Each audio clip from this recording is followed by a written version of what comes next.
ဒီမျိုးများလုံးပဲမင်္ဂလာပါဗျာနော်ကျွန်တော်စက်တဲ့ချိန်ကဒီမှာညာပိုင်းတော့ကျွန်တော်ချုပ်ပေးမယ်ပေါ့နော်ဒီနေ့မှာကျွန်တော်ရှာထားတာနေကင်းအဝါတွေကကျွန်တော်မရိုက်ဖြစ်လို့ပေါ့နော်မရိုက်ဖြစ်လို့ကျွန်တော်ဒါထိတ်လေပိတ်တွေပေါ့နော်ခဏကတော့နည်းနည်းလေးများလိမ့်မယ်ဗျာနော်များလိမ့်မယ်ကျွန်တော်ညာပိုင်းမှာဒါချုပ်ပေးမယ်ပေါ့နော်ဒါမူအတိုင်းပဲကျွန်တော်ဒါ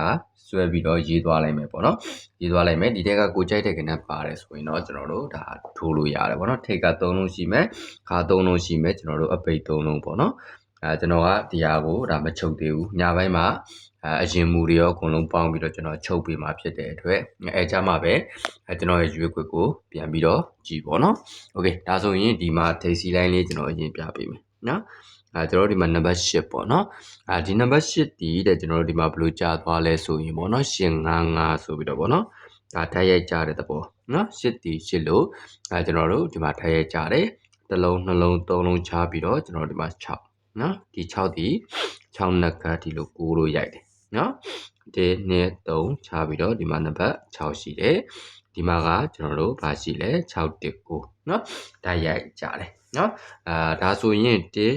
3ဒီမှာကကျွန်တော်တို့နံပါတ်9ရှိတယ်ဗျာနော်ဒါဆိုရင်ကျွန်တော်တို့ဘာကို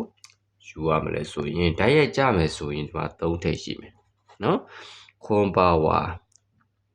နော်ခွန်ပါဝါ2ဆိုရင်ကျွန်တော်တို့ဒီမှာ8ထိပ်ရှိမယ်နော်ခွန်နက်ခတ်ကျွန်တော်3ညဆိုရင်ဒီမှာကခွန်4ရှိတာဖြစ်တဲ့အတွက်ကျွန်တော်တို့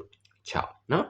ဒီထဲမှာအကောင်းဆုံးနေတော့ကျွန်တော်ရွေးပြသွားမယ်ဒီမှာကဘာရိုက်လဲဓာတ်ရိုက်ပြီးတော့ဒီမှာပါလဲနက်ခတ်ဒီမှာဓာတ်ရိုက်ဒီမှာနက်ခတ်ကတော့လာနိုင်ခြေအရှိဆုံးပေါ့နော်လာနိုင်ခြေအရှိဆုံးဆိုတော့ဒီမှာခွန်နက်ခတ်3ညဆိုရင်6ထိပ်ပေါ့နော်ဒီ6ထိပ်ကဒါကောင်းတယ်6ခွန်ပေါ့နော်โอเคဒီမှာကျွန်တော် star လေးပြပေးမယ်နော်ဒီမှာကတော့လောလောဆယ်တစ်ကွက်ပဲပေါ့နော်sorry 3ကွက်ပေါ့နော်3ကွက်ပဲရွေးပြီးသွားမယ်ပြီးရင်ကျွန်တော်အနှစ်ချုပ်နဲ့ထပ်ပြီးတော့ရွေးပြီးသွားမယ်ဒါကကျွန်တော်တို့ထိပ်စီလိုင်းပေါ့နော်ထိပ်စီလိုင်းပြီးတော့ကျွန်တော်အပိတ်လိုင်းလေးတစ်ချက်အရင်ပြလိုက်မယ်နော်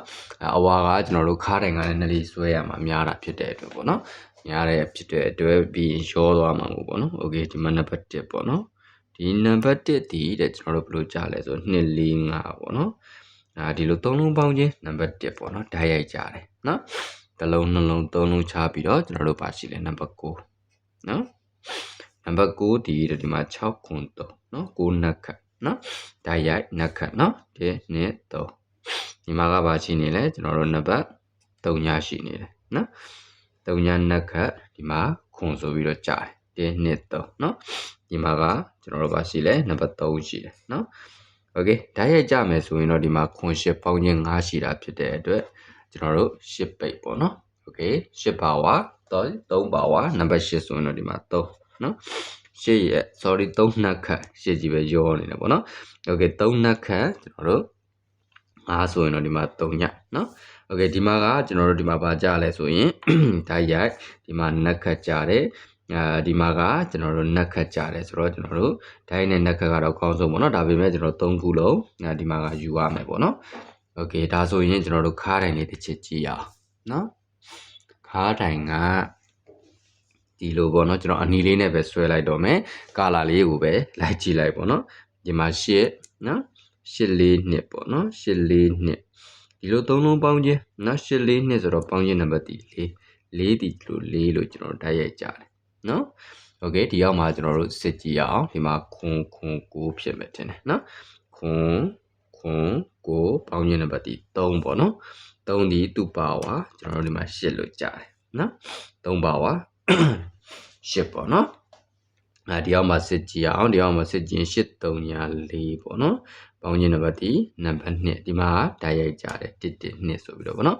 ဒါဆိုရင်ဒီမှာရှိနေတဲ့3ညာ8 3ညာနော်ပေါင်းခြင်းနံပါတ်ဘယ်လောက်လဲနံပါတ်8ဓာတ်ရိုက်ကြမယ်ဆိုရင်1နော်8ပါဝါကျွန်တော်တို့3ဆိုရင်နော်3ဆိုရင်ဒီမှာကကျွန်တော်တို့6ပေါ့နော်8ရဲ့နက်က1ဆိုရင်ဒီမှာက4နော်ဒီမှာတစ်ချက်ကြည့်ရအောင်ပေါ့နော်ဒီမှာက4ဒီဓာတ်ရိုက်ကြတယ်နော်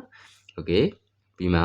ကျွန်တော်တို့ဖာလဲ3ပါဝါကြတယ်နော်ဒီမှာက2ဒီဓာတ်ရိုက်ကြတယ်ဒါဆိုရင်ဒီမှာကပါဝါကြနိုင်ခြေရှိတယ်ပေါ့နော်ဒီမှာကျွန်တော် star လေးပြမယ်ဒါဆိုရင်8ပါဝါ3ဆိုရင်ကျွန်တော်တို့ဘယ်ကဏ္ဍလဲနံပါတ်6နော် ဒီအတွက်ကြောင့်ကျွန်တော်ဒီ3ကွက်ပေါ့နော်ဒီ3ကွက်ကတော့လောလောဆယ်အနေနဲ့ကျွန်တော်ရွေးပေးလိုက်မယ်668နော်ပြီးရင်663အပိတ်ကတော့3လုံးလုံးယူလိုက်မယ်ပေါ့နော်ပြီးရင်660ပေါ့နော်ဒီ3ကွက်နော်ဒီ3ကွက်ကိုဒါအဦးဆုံးအရင်ယူလိုက်မယ်ပေါ့နော်ပြီးမှကျွန်တော်ဒီ1 chain တွေ break တွေနဲ့လိုက်ပြီးတော့ချုပ်ပေးပါမယ်နော်ဒီဒါထိတ်ဒါကခါဒါကအပိတ်ပေါ့နော်ကိုကြိုက်တဲ့ခဏပါရင်ကျွန်တော်ထိုးလို့ရတယ်ညနေခင်းပိုင်းမှာပေါ့နော်ညနေခင်းဆိုရင်ကျွန်တော်ညပိုင်းဖြစ်လိမ့်မယ်ထင်တယ်ညပိုင်းလောက်မှကျွန်တော်တင်ပေးပါမယ်ဘာလို့လဲမနေ့ဖန်ဆိုရင်ကျွန်တော်ထွက်တော့မှဖြစ်တဲ့အတွက်ပေါ့နော်โอเคကျွန်တော်လည်းဒါမချုပ်ရသေးဘူးဒါကျွန်တော်ရှာထားလက်စာမူတွေပေါ့နော်